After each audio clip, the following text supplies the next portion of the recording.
Welcome back to the Bumper Breakfast. Just before we call Kenny to take the business report for today as we round off the show, I'd like to talk about revenue generation and what Lagos State is doing differently. It's quite interesting. I was listening to the Commissioner for Finance yesterday, Rabi Olowo, and he was talking about 800 naira. Am I correct? Yeah, 800 naira from each bus driver. That's another revenue generation, and this is going to be done. I think there's going to be tax something. Yeah. And I looked at it and I said, okay. When I saw NURTWRTEAN, and in that meeting, I said to myself, these guys, how are they doing it? Why are the other states? In the north, in the middle belt, in the southeast, in the southwest, in the south, why are they not doing the same thing? I mean, everybody's looking at tax, salary earners tax and all that, but what is Lagos doing differently when it comes to revenue generation? How is it working for us? I tell you what my dear friend and brother and professional colleague, Rabi Olowo, is putting out there is to integrate.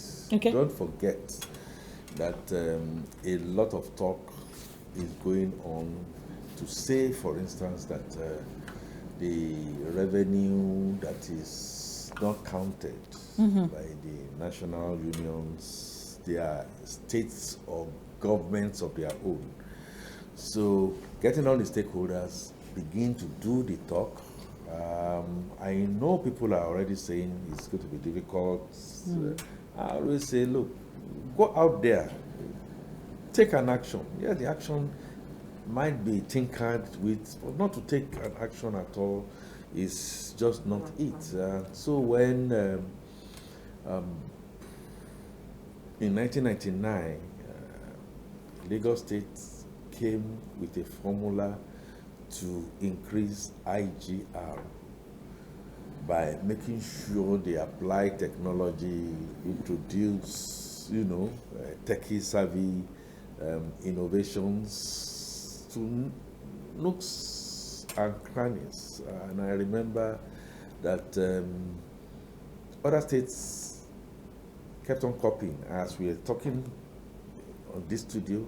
Other states, I know Osun State is looking at it. Some states in the north are looking at it. The National West State governor, who used to, be the CEO of AP back in the day.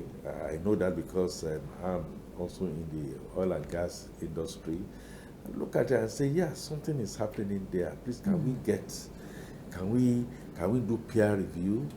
So, other than in legal structure that I know Lagos State has been on, the other is in the way of creatively looking at taxation. And Otumba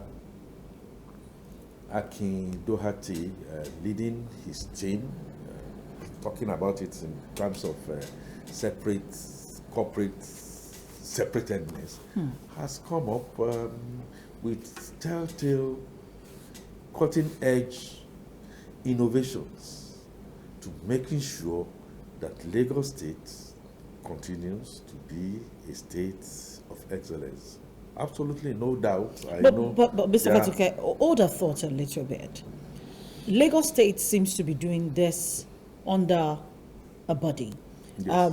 We talk about revenue in the hospitals. Revenue. It used to be in those days that when you pay for cards, the money goes somewhere in the hospital. When you pay for tickets at the bus station, it goes somewhere. At the train station, it just goes somewhere. I mean, those lose money. When you go to the Ministry of Justice to make some payment, it goes somewhere. And I want to talk because I've been there. I've witnessed all of this one by one. I go on the field sometimes and I just intentionally do certain things.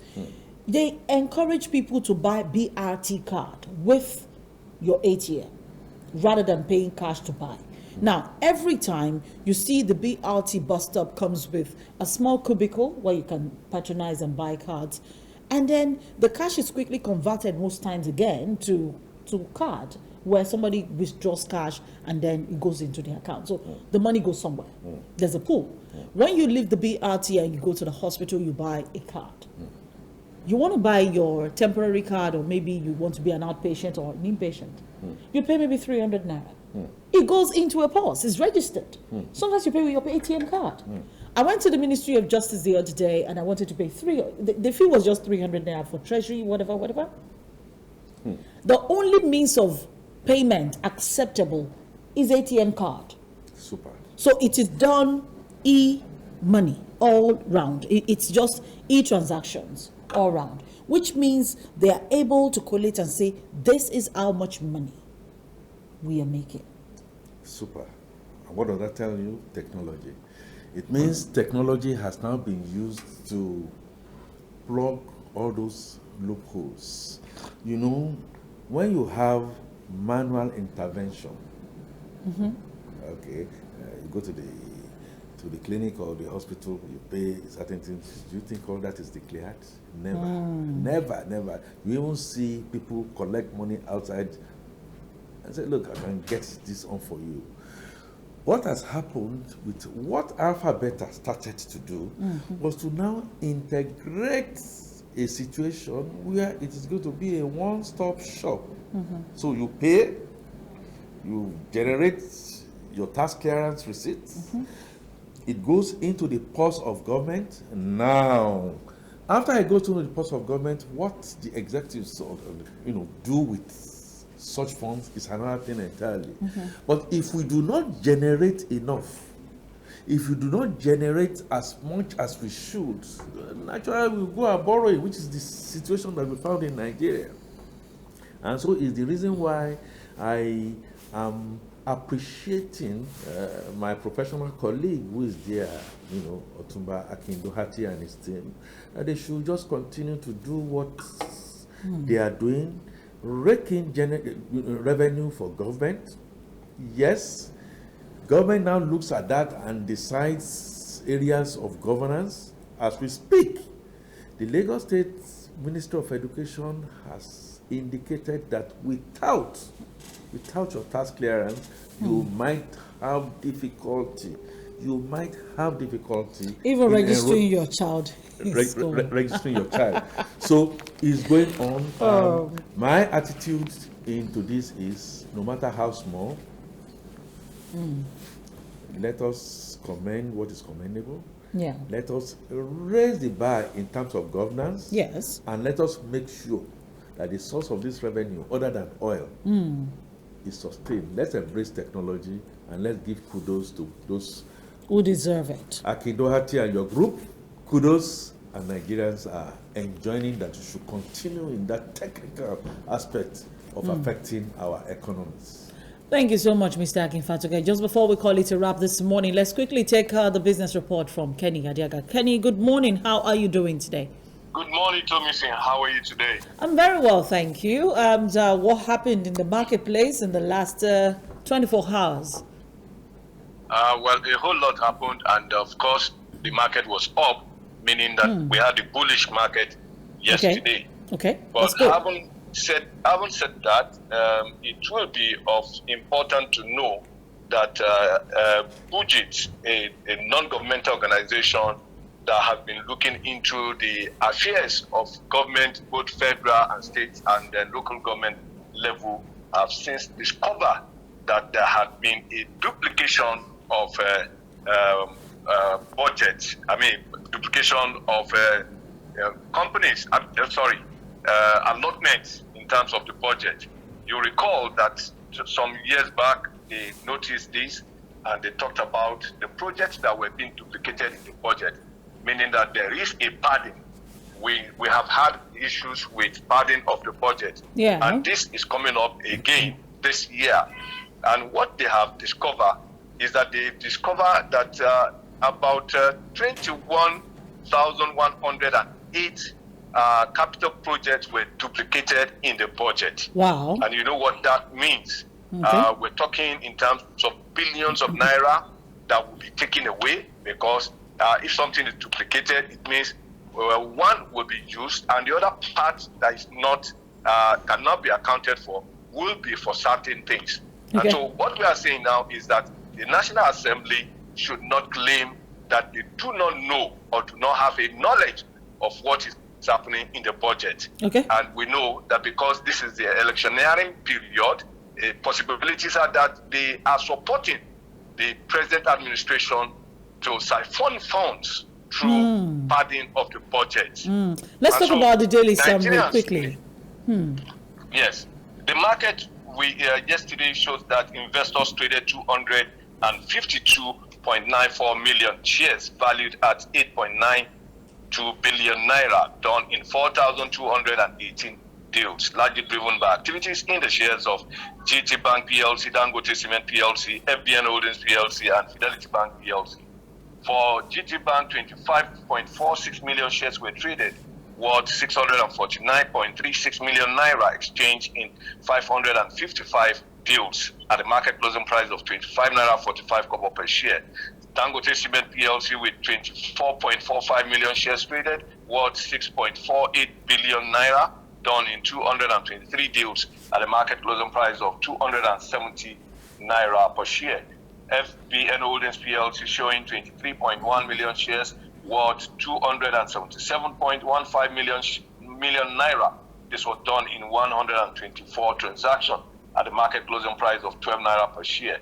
While Fidelity Bank PLC shows 21.14 million shares, worth 57.16 million naira, exchanged in 150 deals at a market closing price of 2 naira 70 kobo per share. The lowest trade stock yesterday in the market is that of Abbey Building Society PLC with just one unit, and this was worth 1 naira, done in one transaction at the market closing price of 1 naira 4 kobo per share. The market recorded 16 gainers as against 17 losers. The gainers was led by Airtel PLC with a price gain of 105 naira to close at 1,155 naira 50 kobo. Seplat PLC was up by 30 naira 10 kobo to close at 720 naira 10 kobo. Union Bank appreciated by 25 kobo, closing at 5 naira 85 kobo. Zenith Bank with 10 kobo appreciation, closing at 25 naira 80 kobo. From the losers table, we have Nigerian Exchange Group topping the table with a price depreciation of 60 kobo to close at 19 naira 5 kobo. UAC PLC lost 10 kobo to close at 11 naira 5 kobo. Chips PLC lost 5 kobo to close at 64 kobo. And FCMB lost 5 kobo, closing at 3 naira 5 kobo. Meanwhile, the market capitalization of listed equities was up as a result of heavy transaction and heavy gain from Airtel and Seplat, and of course from Dangote Cement PLC, which were highly capitalized stocks. And so the market appreciated by 417.15 billion naira, closing at 24.47 trillion naira as against 24.005 trillion naira the previous day. And the index went up from 44,655.89 basis points to 45,430.14 basis points, an appreciation of 774.25 basis points, otherwise 1.73% gain in the market. That's the market report. Over to you, Thomas. Thank you so much, Kenny, for joining us this morning. All right, so that's it on the bumper breakfast this morning. For those who are just joining us, sorry, we are just about to go. We'll see you again tomorrow morning. Remember, it's going to be Friday. And thank God it's Friday. You get to talk to me as much as I get to talk back to you. Thank you so much, Mr. Akifatuke, for being here this morning. Stay safe, Nigerians. We'll see you tomorrow.